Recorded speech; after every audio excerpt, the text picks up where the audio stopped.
akka isin niitii gootaa taataniif akka isin goota deettaniif malee waan takkalleen sharmut allee miti akka dhiira Oromoo kanillee beera jijjiiruu nama jaalatu miti. Ani takkitti maal gadhetti nama alhamdulillah jedhee ciisu. Alhamdulillah imaana qaba afaan badaadha malee. Naamani. Kaayyoon kiyyaan nadhoo Oromoo bakka guddaaf nama guddaa biratti arguudha. Wallahi waa takka sirraa homaa quban qaban. Ati Hararge dhaladhu, Arsitti dhaladhu, Jimmatti dhaladhu, Baaletti dhaladhu, Shawatti dhaladhu, Wallaggatti dhaladhu, Wallotti dhaladhu, Ilutti dhaladhu, Booranatti dhaladhu, Gujitti dhaladhu. Never give up. Bakka ati dhalatte rakkoon qabu. Amantii feetee hordofi rakkoo sirraan qabu. Kaayyoon kiyya garuu afaan Oromoo dubbatta waan taateef Oromummaa walitti qabna waan taateef wanni ani garaa kee kana nyaata irrisi simmin quxurii ta'ii wanni siin jedhuufi bakka guddaa si higeette si hiiniitii nama guddaa taate si arguudha. Are you understand? Mee waggaa jaha motor bana beeytani anaa garaa kiyya dhiibee deemuun argitanii beeytu. Akka deema horbeerkee garaa akkata chi dhiibee garaan afaan bira gaa. Wallahi I am so happy. Wallahi baay'ee tokko gammade anam baay'ee gammade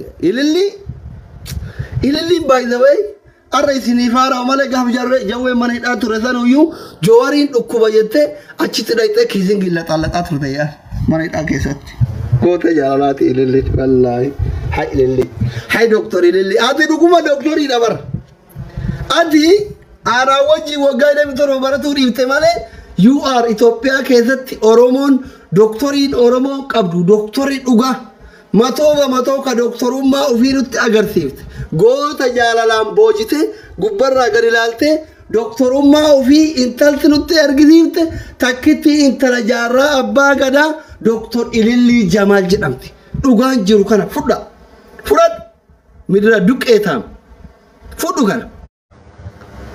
Amma isi warri kuwwan illee isii wajjin lakkaa'amtanii shamarran Oromooti teettanii fincooftan. Isin shamarranii miti dhiira dhaabadhaa fincaa. Deema liqimsa. Yookiin akka ilillii ta'e argama yoo akka ilillii taane yoo qabsoofne deema isin dubartii miti dhiira deema dhaabadhaa fincaa. Nu wajjin fincaa hin qabdan kaan. Simmeetii dubartummaan qabdan bar. Isin bar ummata yoo asi jaaladha siin jedhe kaayyoo qaba namaan jedhu bar kaayyoo kee kan dhumne kana deem dhaabadhuu fincaayi nuti dubartii ta akka ilillii tana beeyna ta goota jaalalaan kuffiftu beeyna malee dubartii sangaa faasigaaf qopheessan fakkaattee gabbattee deemtu hin barbaannu. We don't like haadha garaa hunda rootto. Maal goona nuti magaalana ruuzati magaalana hamburgari maal irraa goona inda ililli mee mul'ii isii ilaala lim nante lakkoofsi saddeet mul'ii lakkoofsa saddeeti mul'ii ililli caalaa guddaa bara ganuma bara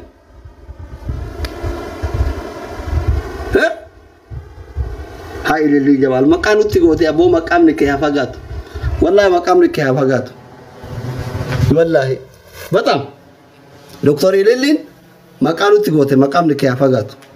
You are smart wallah. Kanaaf shamarran keenya ammallee isinaaf. Wake up Ingiliffaan. Irribaa ka'a shamarran keenya. Hayyoota Oromoo guutuu isii nadhoo Amaarattu boraafatee rafaara. Qabeenya keessa nadhoo Amaarattu boraafatee rafaara irribaa ka'a. Tanasu. Okay? Dhagaa jirtanii?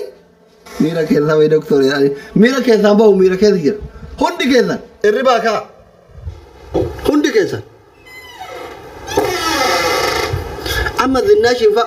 Ijoolleen jimmaatu miskiina. Dheengadda gisee inni jimmaan dhaqe hammattee suuraa hojii kaati.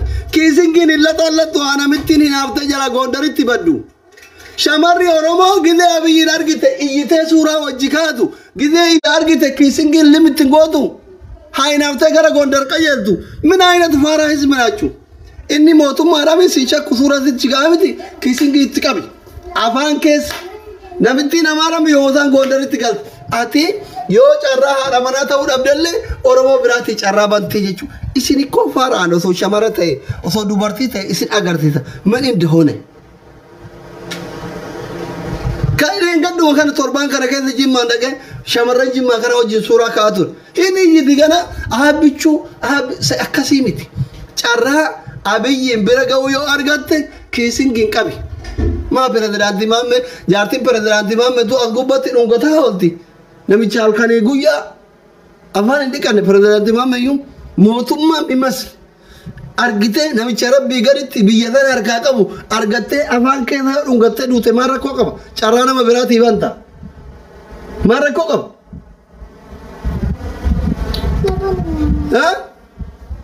Eesh beekum? Seera maa biiziina goota. Anjii dhufe. Yoo akka carraa abiyyi isin dubbisuu baaleen dhufe. Yoo akka carraa abiyyi isin dubbisuu harargee dhufe. Yoo akka carraa abiyyi isin dubbisuu jimmaan dhufe. Boorana dhufe. Kutaa Oromiyaa kamuu dhufe carraa isa wajjin ka'uu argattan abbichuu koo baay'ee si jaaladha jedhe ati feetu jaaladhu jaalachuullee baadhu. Itti maramii boo kiisiin qabiisin jedhe. Do you understand? Sinigalee yoo biyya faranjii kana faa yoo dhufe qaba. Because ati yoo carraa isa fuudhuu dhabdellee ta biraatii carraa banta obboleettii ta'e biraatii. Obboleettii ta'e biraatii carraa banta. Jaame ndeenesh amaanoo sinigaleera tokko kana. Dhugaa rabbi irreechi baranaa በጣም ተመችቶኛል። ኮፕሊንክ ጎራ ሼሪ ጎራ አመታ ካንም ጎራ ሁንዳ ሰይጣኒዮ ኮፕሊንክ ጎታ ማራ ኮቀመም የሮ ሻሻን ኮፕሊንክ ይጎታ ወላሂ ቲክቶክ ኪ ያጀብተኒ ይርዳን ሁንድ ከዛ የሮ ሻሻን ኮፕሊንክ ጎራ የሮ ሻሻን namni kuma lama dhibba sadii kun yeroo shan koppiliinki gora al tokko koppiliinki gora aywa koppiliink taappilee gora koppiliinki gora